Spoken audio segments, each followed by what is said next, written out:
Мен Кадыр Ажы Маликовмын. Ислам укугу жана негиздери боюнча адисмен. Өлүм деген эмне? Ислам боюнча жараткан Аллах субханаху ва тааля ар бирибизге өмүр берип, анын бүтчү мөөнөтүн дагы белгилеп койгон. Мындайча айтканда, биз баарыбыз белгиленген мөөнөткө чейин өмүр сүрөбүз.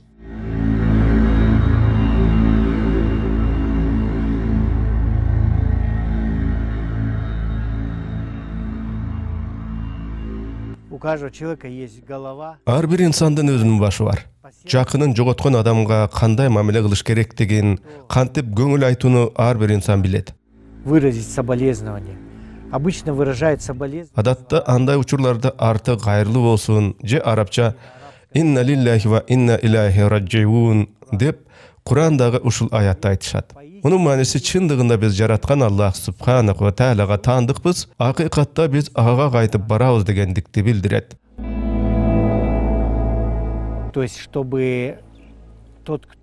Мындайча айтканда, жакынынан айрылган инсан ар бирибизге өлүм жазмышы жазылганын, ага баш ийишибиз керектигин билиши керек. Башкача айтканда, ыйман деген эмне? Эми негизи биз баарыбыз канткен чакта дагы өлүм менен, кайсы бир оору менен сыналабыз. Смертью, болезнями, но вера заключается в том... Ыйман деген жакын адамыбыздан айрылганда да биз сабырдуулукту көрсөтүшүбүз керек. Жараткан Аллахтын буйругуна каршы болбой. Жакындан айрылганда тилден Кудайды наалаттаган сөз чыкпашы керек. Андай сөздөрдү айтып алып, артынан өкүнүп калбайлы. Жакыныңыздан айрылып, канчалык кайгырып, кан какшап турсаңыз дагы, тилди абайлоого аракеттениңиз. Когда мы приходим в дом, где есть потеря, жакындан айрылган адамдын үйүнө барганда эч качан спирттик ичимдиги ичпөө керек. Спиртные напитки. Нельзя. Үйгө кирип баратканда ыйлап, өкүрүп бакырбаш керек. Озоңдоп, адаттан тыш өңгүрөбөө керек. Эми акырын үн чыгарып ыйласа болот. Жакшысы, жаны үзүлүп табытта жаткан адамдын жаны жай алыш үчүн Куран окуу керек. Куран окуганда маркумдун тууган туушкан жакындарынын жаны жай алып, тынчтанышына да жакшы. Анткени Аллах субханаху ва тааляны эстеп, аны айтканда же өлүм ак экенин айтканда инсандардын жүрөгү тынчтанат. Вспоминаем смерть, допустим, и так далее.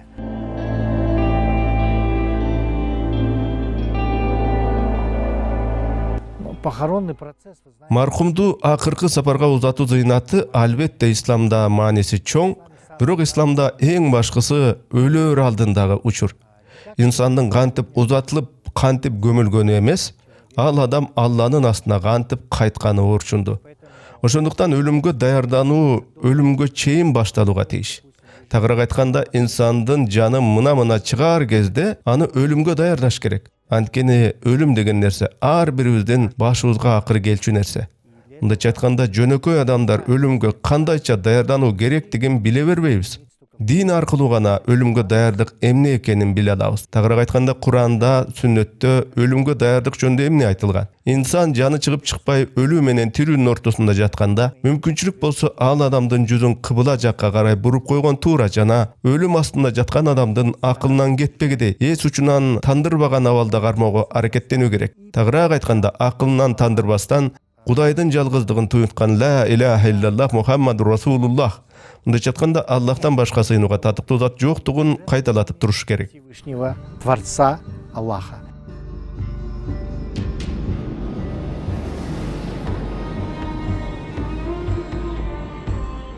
Мы должны объяснить умирающему, что он может увидеть. Өлүм астында жаткан адамга анын көзүнө эмнелер көрүнөрүн түшүндүрүүбүз керек. Анткени өлөрдө эгерде ал ыймандуу жакшы инсан болсо, ага өлүм периштеси, Азраил периште бу жер жүзүндөгү эң жакшы ысымдар менен ага кайрылат экен. Мен эми силерге күнөөкөрлөр өлгөндө эмне болорун айтып берейин. Күнөөкөр инсан өлгөндө ага өлүм периштеси, То архангел смерть Азраил приходит. Азраил периште аябай коркунучтуу бир образда келет. Өлүп бараткан адамдын рухун дүйнө жүзүндөгү эң бир жаман ысымдар менен атап, каргыштап, наалаттап, бул денеден ушул кишинин жаны оорутуп, сыздатып чыккын деп буйрат. өлүм периштесинин бир колунда жез тырмооч, бир колунда балка болот. Жезла с колючками, а в другой молот, да?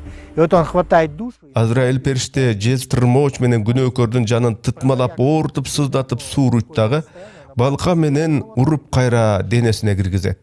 Ошол маалда ал киши өлүм астындагы чебелектеген акыбалда жаткан болот. Мен өзүм да ошондой абалда өлүм астында кыйналган адамдарды көргөм. Пайгамбар саллаллаху алейхи ва салламдын хадисинде дагы ал акыбал айтылган. Хадисте айтылат, эгер инсан жүрөгүндө бекем ыйманы менен өлгөн болсо, бетинин түзүлүшү эч өзгөрбөйт. Кандай адам болгон болсо, өңү таанылчудай эле кебете менен жакшы акыбалда өлөт. Көздөрү мурунку калыпта өзгөрбөйт, бетинин түсү өзгөрбөйт. Адатта бир аз жылмайгандай түрү менен өлөт. Бывает чуть-чуть улыбка. И самая лучшая смерть. Эң жакшы өлүмдүн белгиси, жакшы инсан өлөрдө бетинен муздак тер чыбырчыктайт. Акыл эсин жоготпой ла иляха иллаллах Мухаммад Расулуллах келмесин кайталап атып өлөт. Мухаммад Расулуллах. А как узнать тот, Жакшы эмес өлүм кандай болот? Начар адам өлсө, бетинин кечпири таанылгыс болуп өзгөрүп кетет. лицо приобретает, Бети жердин түсүндөй боп-боз болуп калат. глаза как будто остекленевшие, Көздөрү айнек сымал селейип, четтери көгүш, бозгуч тартып кетет. и приобретает голубоватый оттенок. Даже если он был черноглазый. Такой сероватый оттенок, да?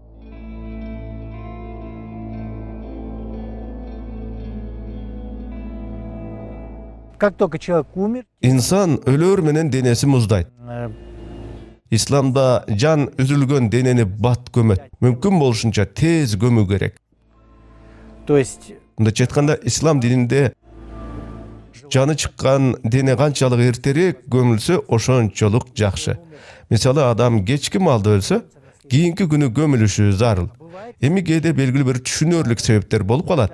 Маркумдун эмнеден улам өлгөнү белгисиз болуп калганда, бирөө өлтүрүп койгонбу же бир кооптуу илдеттен улам өлдүбү, туугандары өлүмдүн себептерин иликтетүүнү каалашса, андайда 2, 3, 4 күнгө чейин көмбөй турууга уруксат этилет.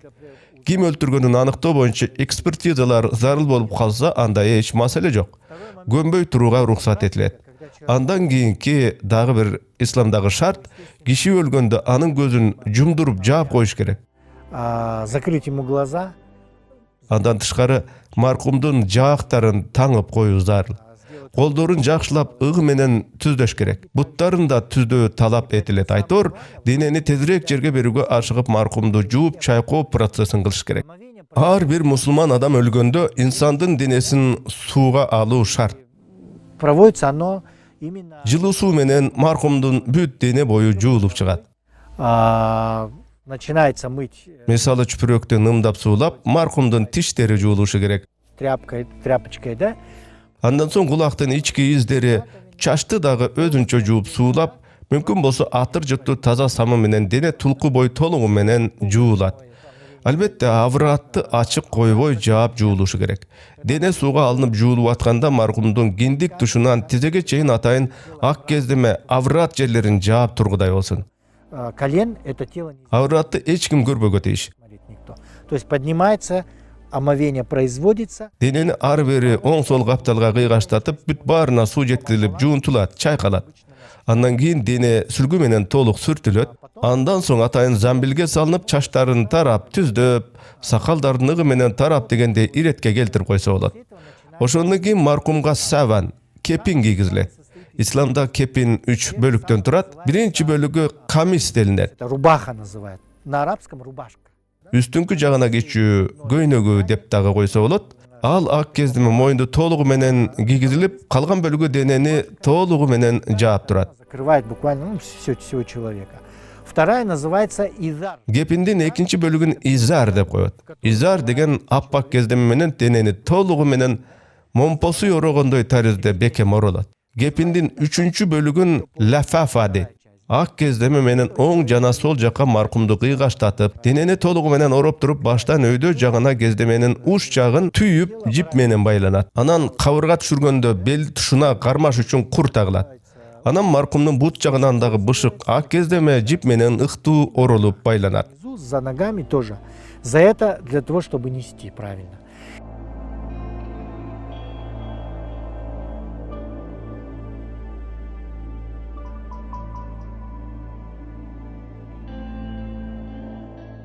У нас омовение полное. Инсанды маркумду сууга алып атканда жасалма тырмак же тырмаганда лак болсо же жасалма кирпик чапталган болсо аны толук жуулду деп эсептелинбей калат.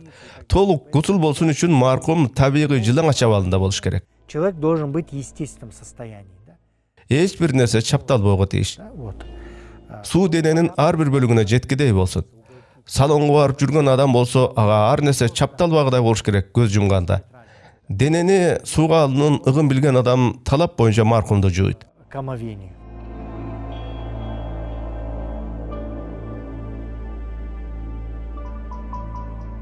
После этого обряда начинается... Маркумдун денеси сууга алынып бүткөн соң, анын жаназа намазын окуу кезеги келет. Кадимки намазда эле окулот, бирок тике турган калыпта окушат адамдар. Тажияга келгендердин алдына маркум жаткырылган замбил коюлат, жаназа намазы окулат. Андан кийин Аллахтан маркумдун рухуна акыретте жакшылыктар тиленип, дуа кылынат. За упокой души. И аминь. Анан адамдар маркумду, ушу замбилге салынган маркумду көтөрүшүп, тез-тез арымдап мүрзөнү көздөй жөнөшөт. Эмне үчүн мусулмандар маркумду кабырга көмүү үчүн тез-тез басып шашылышат деп кээ бирлер сурашат. Бул эми нормалдуу эле көрүнүш. Буга карата Куранга таянылган хадистер дагы бар. Пайгамбарыбыз Мухаммад саллаллаху алейхи ва салламдын ушул өңүттөгү хадиси да бар. Эгер өлгөн инсан ыймандуу, таква болсо, анын руху кабырга мени тезирээк жеткиргилечи деп ашыгат. Эгер өлгөн адам ыймансыз, күнөөкөр болсо, жаны чыркырап, Что вы со мной делаете? силер мени эмне кылып атасыңар? Денеми кайда алып жөнөдүңөр деп кыйкырат. Ал адамдын руху кабыр аламына барарын ойлоп, өлгөнүнө ишене албай чыркыраар экен. Испытывает сильнейший стресс.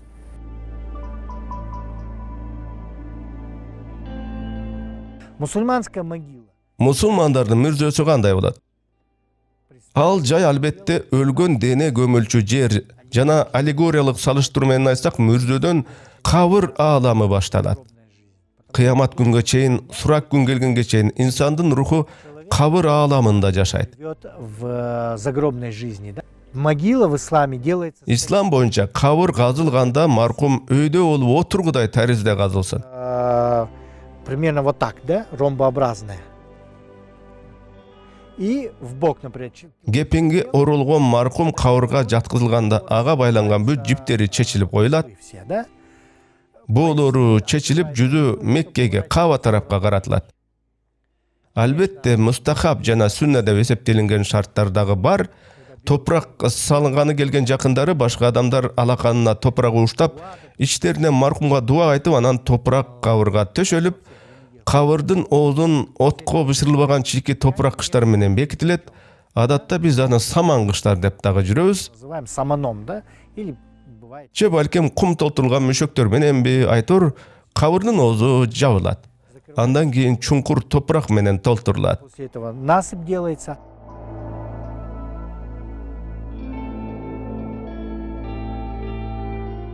Перед заупокойной молитвой... Жаназа намазы окулаарда имам келген адамдарга кайрылып, бул адамдын кимде карызы бар деп сурайт. Демейде маркумдун уулу же жакыны эл астына чыгып, маркумдун бирөөгө карызы болсо менден алгыла. Атама бересиңер болсо кечтим дейт. Эч кимге карызы жок болсо демек жок. Анткени маркумдун карызы жоюлмайын, төлөнмөйүн, денеси жерге коюлбайт. Его долги на земле. Бул дүйнөдө карызы бар болсо, аны төлөө жоопкерчилигин баласы же бир жакыны алат. Анткени жаназадан астын атамын кимге карыз болсо мага кайрылгыла, кимге карыз болсо мен төлөйм деп атпайбы болду.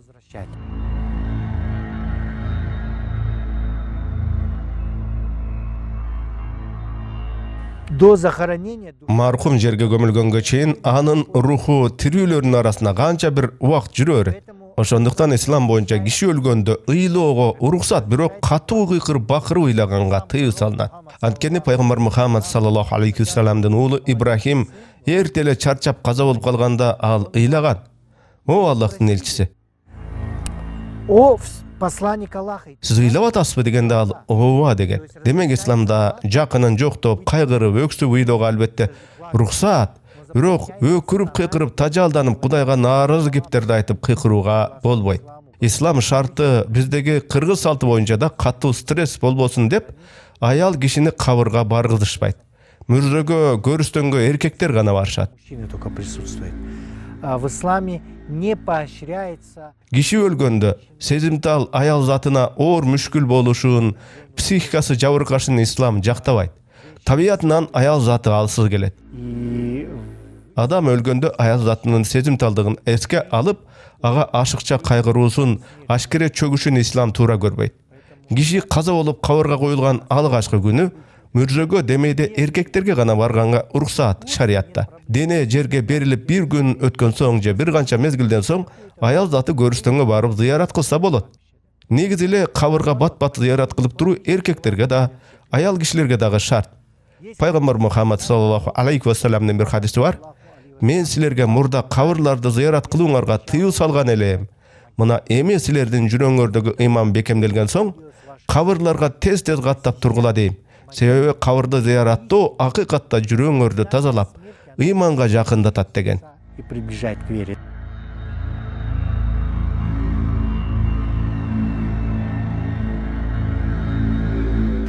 Человеческая душа в это время Кишини көмгөндө анын руху баарын көрүп, туюп турат. Маркумду кабырга көмүп көрүстөндөн узарыбыз менен кабыр жашоосу башталат. Бирок мен айткан нерселерди түз мааниде кабыл албагыла. Мен аллегория менен салыштыруу менен айтып атам. Маркум көргө коюлганда кабыр ушунчалык катуу кысылат, адамдын кабыргалары бири-бирине кайчылаша түшөт. Мындайча айтканда, жер эне бизди өз кучагына алат. земля, мать наша, она обнимает нас.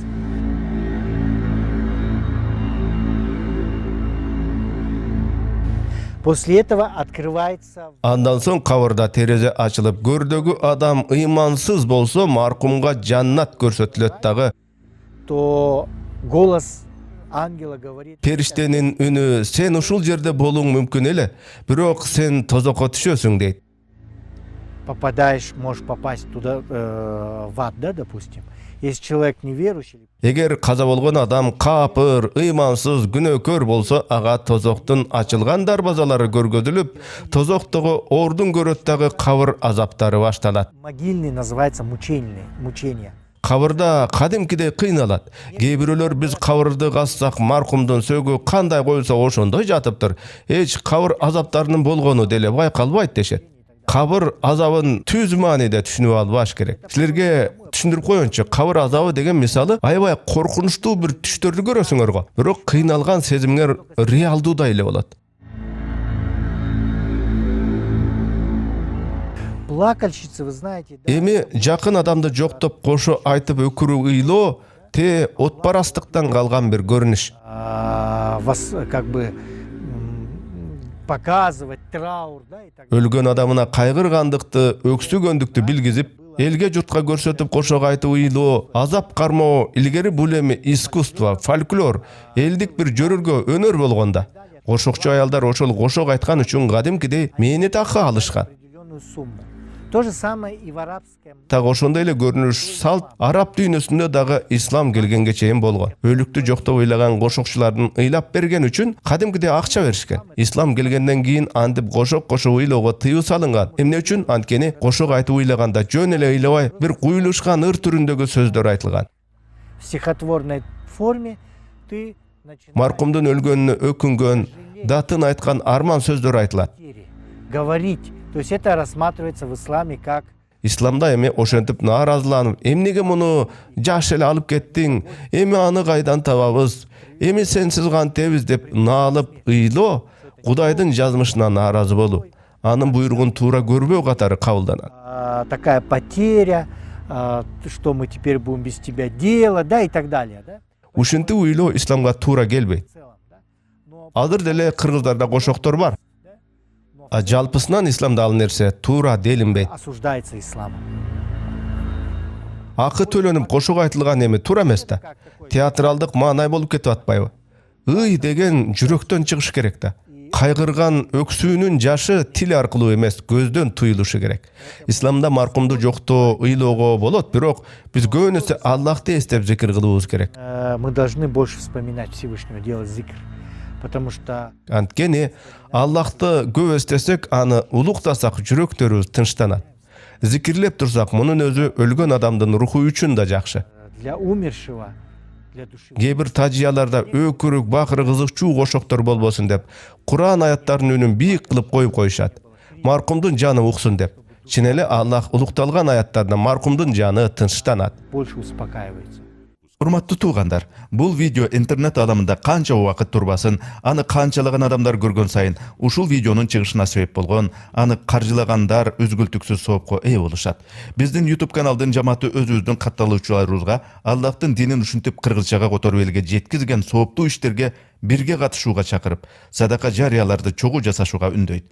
Бул сыяктуу видеолордон түшкөн каржы башка тилдерден көз майды коротуп которгон, аны аудиолоштуруп окуган, видеолоштуруп иреттештирип мээнеттенген жамааттын иши үчүн ыйгарылат. Аллах кимге кааласа соопту көбөйтүп берет. Чындыгында Аллах баарын камтуучу, билүүчү.